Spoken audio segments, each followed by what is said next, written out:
To the esteemed person who receives this letter, you are cordially invited, along with your fellow compatriots and family, to attend the first soiree in honour of His Grace, the Duke of Erlingham, in recognition of the recent adornment of his title. His Grace extends his personal invitation to you and kindly requests your presence at this event. Many persons of note and high standing shall be in attendance, so you shall certainly be in good company.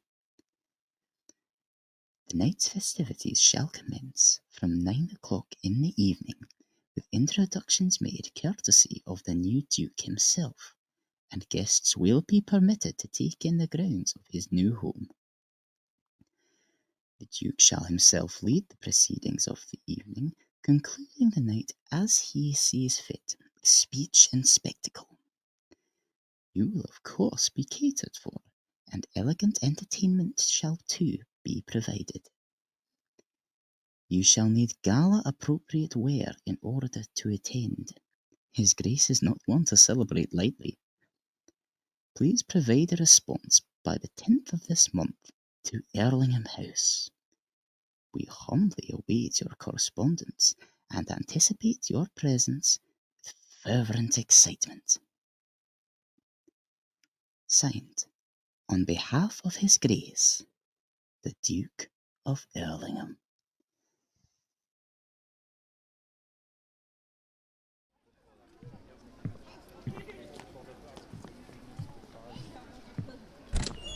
Your Grace, is everything ready for tonight?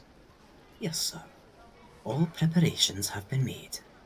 The cooks have prepared an excellent spread, the musicians have tuned their instruments well in advance, and the provisions for your closing event have been personally secured by me. Shall I assume we need some more time to set up, then? Your Grace, you may have grown into an upstanding and accomplished young gentleman, but you're still the wee rapscallion I remember from years ago. Well, worry not, Malcolm. No matter how much time passes, I'll always have that spirit of the young rogue you knew and loved so dearly. How very reassuring, Your Grace. Should tonight prove to be the spectacle I hope it to be, then people shall be talking of my housewarming soiree for seasons to come. Perhaps word of note shall even pass to Buckingham Palace. No doubt Her Royal Highness will be humbled by your invitation and eagerly await your next gala. Well, as rude as it'd be to keep Her Highness waiting, I rather hope not to celebrate my movement into a new home quite so suddenly. There is still rather a lot to do before I may call this house ready.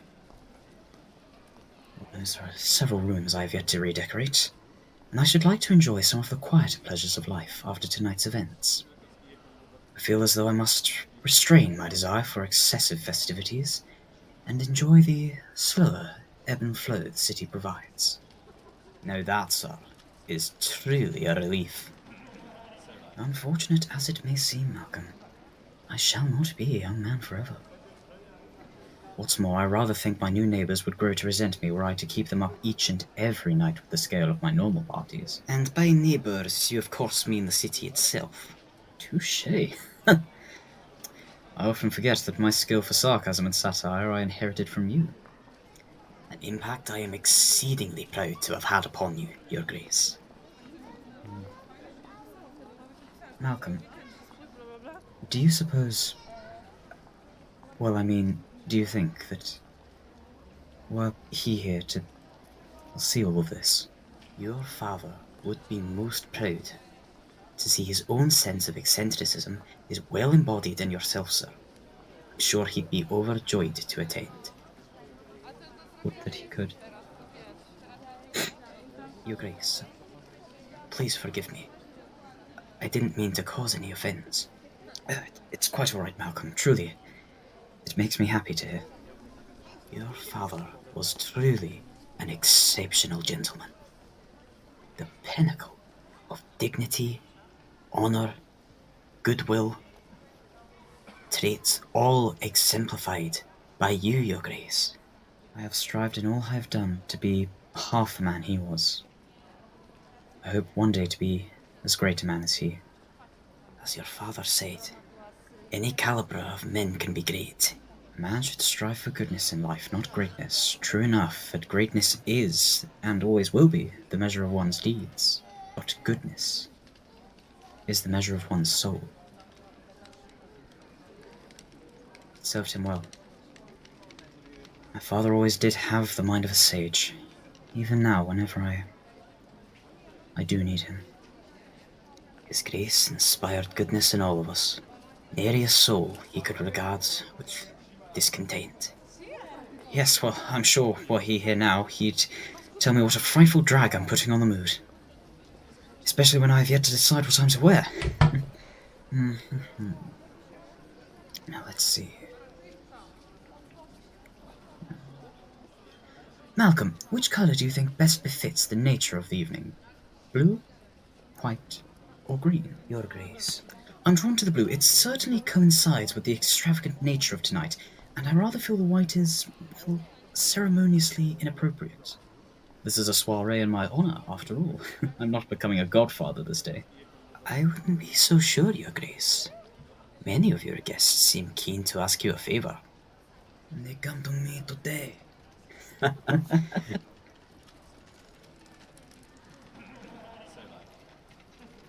Either way, it'd be wrong of me to keep my guests waiting. Are all the invited now in attendance? Perhaps a few stragglers, fashionably late, sir, like yourself. Your specially invited guest, too, has yet to arrive. Oh, the Baron of Victoria. I had rather hoped his early journey would allow him to attend. Not the Baron, sir.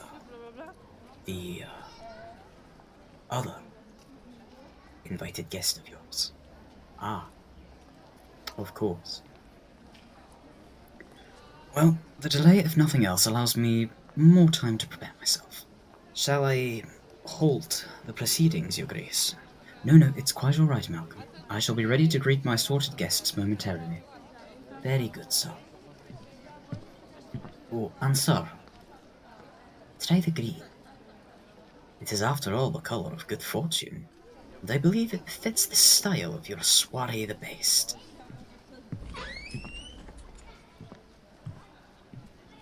Green.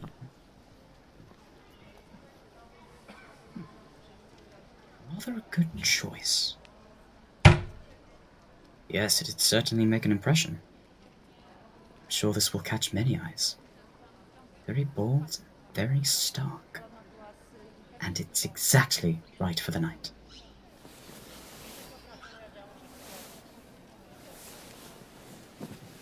Fits like a glove. Funny, I felt apprehensive about the night ahead, and yet, somehow, wearing this, it makes me feel at ease. Perhaps I should have worn this when I had that ghastly meeting with Lord Cragmouth. Maybe I would have felt... Perhaps I would have had his confidence. Oh, come on now, Vaughn. Enough stalling.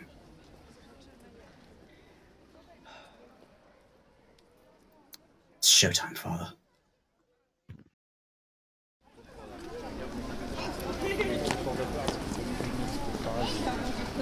Esteemed guests, lords, ladies, your esteemed host, His Grace, the new Duke of Erlingham.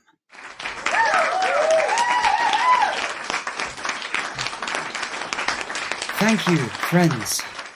Thank you dearly. I'm honoured to host you all here tonight to celebrate with me. It is indeed a rarity that I may be joined by so many familiar faces, and a surprise to you all, I'm sure. You're all clearly aware of how introverted I am. I'm glad to see the Earl of Farnham is in attendance this eve. I'm certain you all heard about his lordship's recent accident on the polo field. Thankfully, his gracious wife was able to take his stead and win the game. My dear sir, It's a wonder she doesn't take your place permanently. She's clearly in the saddle in every other aspect of your marriage. Why not allow her to ride the horse too? But it is a pleasure for me to have such a warm reception on such an occasion. I assure you, you shall not regret your attendance tonight. I know many of you are friends of my father's, and therefore have a certain expectation for me to meet. I can wholeheartedly say to each of you who have joined me tonight that tonight will be a celebration to rival those soirees which even my father once hosted. But do not simply take my word for it. Please, I invite you all to enjoy your night. My friends, this is where the fun begins. Well, don't hold back. It's a dance hall, not a museum. To the floor, my friends, and have a good night.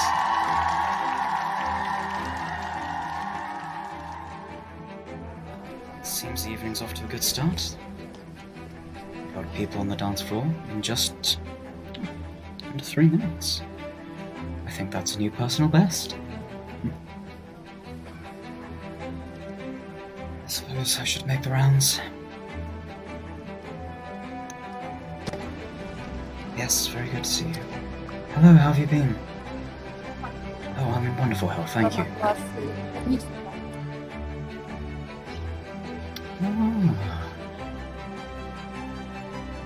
There she is. Well, it certainly took them long enough.